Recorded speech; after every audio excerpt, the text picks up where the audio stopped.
नमस्कार।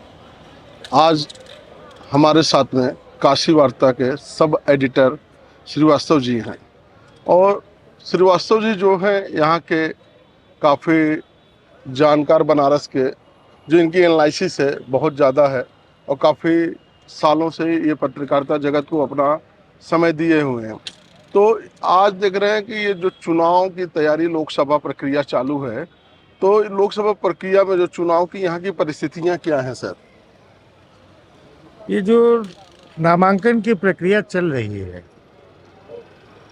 इसमें जिला प्रशासन के जो जिला निर्वाचन अधिकारी हैं, उन्हें पता नहीं किस बात का डर समाया हुआ है कि वो नामांकन करने जो भी प्रत्याशी आ रहे हैं, या तो उनका निर्देश है या पुलिस के लोग स्वयं जो है इस चीज़ों को कर रहे हैं कि प्रत्याशियों को अंदर जाने नहीं दे रहे हैं।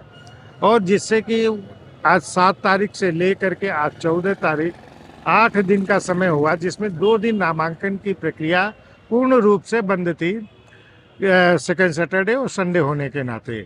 तो इस तरह से छठा दिन आज नामांकन का है। इन 6 दिन में सैकड़ों प्रत्याशी जो नामांकन करने के लिए आए थे, उन्हें निराश होकर के वापस जाना पड़ा है। कुछ प्रत्याशी अभी भी जद्दोजहद में लगे हुए हैं कि किसी प्रकार उनका नामांकन हो जाए। तो आप देख रहे हैं, ये क्या कारण है कि जो प्रक्रिया बाधित हुई? अब हमको ये समझ में तो नहीं आ रहा है। एक तरफ तो भारतीय जनता पार्टी इस बात का दावा कर रही है कि हम 400 प्लस सीटों को जीत रहे हैं। हम भी ये कहते हैं कि ठीक है, आप 400 प्लस की सीटों को जीत रहे हैं, लेकिन इसका ये मतलब तो नहीं कि आप किसी को जो है नामांकन प्रक्रिया से रोकने का प्रयास करें। यदि आप किसी को नामांकन प्रक्रिया से रोकने का प्रयास कर रहे हैं, तो ये सीधे सीधे लोकतंत्र का अपहरण कर रहे हैं, क्योंकि लोकतंत्र में सभी को चुनाव लड़ने का अधिकार मिला हुआ है। जो आपका अनुभव है, क्या लग रहा है जो इस समय एनालिसिस है, पत्रकारिता है, इस समय जो पत्रकारिता जगत को भी काफ़ी चीज़ों की बाधा झेलना पड़ रही है, तो उसके लिए भी आप क्या कहना चाहेंगे? देखिए, अन्य जनपदों के बारे में जो सूचनाएं मिलती हैं, वहाँ इस तरह की व्यवस्थाएं देखने को नहीं मिल रही हैं। जैसे बनारस में व्यवस्थाओं को जिला प्रशासन कहता है कि मीडिया को किसी भी कोई भी कार्यक्रम हो भारतीय जनता पार्टी का, उससे दूर रखने का पूरा प्रयास वो करता है। चाहे वो मोदी जी का कार्यक्रम हो या फिर ये जो वर्तमान में लोकसभा निर्वाचन की जो प्रक्रिया चल रही है, इसमें नामांकन का जो समय है, इसमें मीडिया को इतना दूर कर दिया गया है कि मीडिया को जो जानकारी सरकार की तरफ से दी जाएगी, सरकारी जानकारी जो दी जाएगी, वही जानकारी मिलेगी। उसके अलावा कोई जानकारी अलग से नहीं मिल पा रही है। यदि कोई किसी भी प्रकार से अगर अंदर जा कर के कुछ कवरेज करने का प्रयास करता है, तो उसे पुलिस प्रशासन द्वारा जो है कैंपस से बाहर कर दिया जाता है, ये हवाला देते हुए कि ऐसा निर्देश है कि आप निर्वाचन जहाँ नामांकन का कार्य चल रहा है उसके आसपास आपको नहीं रहना है। वह आज पीएम मोदी का जो है नामांकन था, इस दौरान भी जो है मीडिया को नामांकन स्थल से कम जो है 60 से 70 मीटर दूर जो है बैठा दिया गया धूप में, मीडिया सेंटर बना करके, जहाँ कोई जानकारी तो उपलब्ध नहीं कराई गई कि मैं कौन कौन जो है पीएम मोदी के नामांकन में आ रहा है, कौन जा रहा है, कोई जानकारी नहीं मिलने वाली थी। क्योंकि जो भी लोग आए, चाहे वो वीआईपी हो चाहे वीवीआईपी हो, वो सारे लोग कलेक्ट्रेट के गेट के पास उतरे हैं और वहीं से सीधे कलेक्ट्रेट के अंदर प्रवेश कर गए। आपको क्या लगता है कि इस समय मीडिया का जो प्रेशर और दबाव सरकारी तंत्र का, क्या प्रेस के ऊपर भी बन रहा है? देखिए, मीडिया अभी तक तो जो है स्वतंत्र रही है और मीडिया के ऊपर किसी का दबाव कायम नहीं हो सका था। केवल जहाँ तक मुझे जानकारी है कि इमरजेंसी के दौरान मीडिया पर दबाव बनाया गया था। मीडिया के लोगों को जो है लिखने की आज़ादी नहीं दी गई थी, बावजूद उसके उस दौरान भी लोग लिखते थे, खुल करके लिखते थे और उसके लिए उनको जो है सज़ा भी मिलती थी।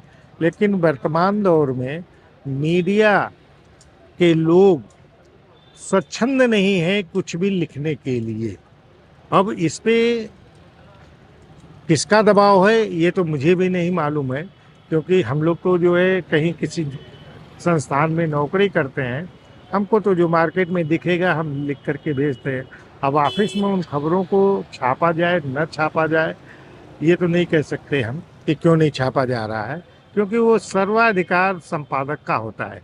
लेकिन जो न्यूज़ चैनल्स हैं उनको देखने के बाद ऐसा लगता है कि मीडिया के ऊपर किसी का दबाव बना हुआ है, जिसके चलते अन्य पार्टियों की खबरों को जो है प्रसारित नहीं किया जाता है, या प्रसारित किया भी जाता है तो कुछ अंश प्रसारित करने के बाद उनके वीडियो को रोक दिया जाता है।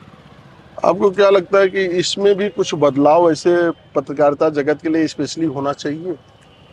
पत्रकारिता जगत में बदलाव के लिए आप क्या कर सकते हैं? पत्रकारिता जगत में जब 2014 में पीएम मोदी की सरकार बनी तो उन्होंने यूट्यूबरों को जो है इसके लिए प्रोत्साहित भी किया। अभी कुछ दिन पहले उन्होंने दिल्ली में एक कार्यक्रम किया था जहाँ यूट्यूबरों को जो है सम्मानित भी किया गया है। तो चूंकि इनके आ जाने से बस केवल एक होड़ सी मच गई है कि पहले कौन न्यूज़ को ब्रेक कर दे। अब पहले न्यूज़ को ब्रेक करने के चक्कर में लोग गलत खबरों को भी जो है चला देते हैं, जिससे लोगों को बड़ी असमंजस की स्थिति का सामना करना पड़ता है, और जिसके चलते मीडिया के लोग समाज में लोगों से चार तरह की बातें सुनते हैं। आप देख रहे हैं कि मीडिया में एक कई चीज जो आपने अभी बोला असमंजस बना हुआ है। कई खबरें उसी को अलग ढंग से चला रहे हैं, कोई अलग ढंग से चला रहा है। सत्य क्या है ये जान न पाने का कारण? सबका अपना अपना नजरिया है। आप क्या सोचते हैं, मैं क्या सोचता हूँ, सब लोग अपने नजरिए से समाचारों को पब्लिश करते हैं। लेकिन सत्य तो तब आपको मिल सकता है जब जहाँ कोई चीज़ हो रहा, कोई कार्यक्रम चल रहा हो, वहाँ पे आप स्वयं गए हों और खुद कवरेज कर रहे हों।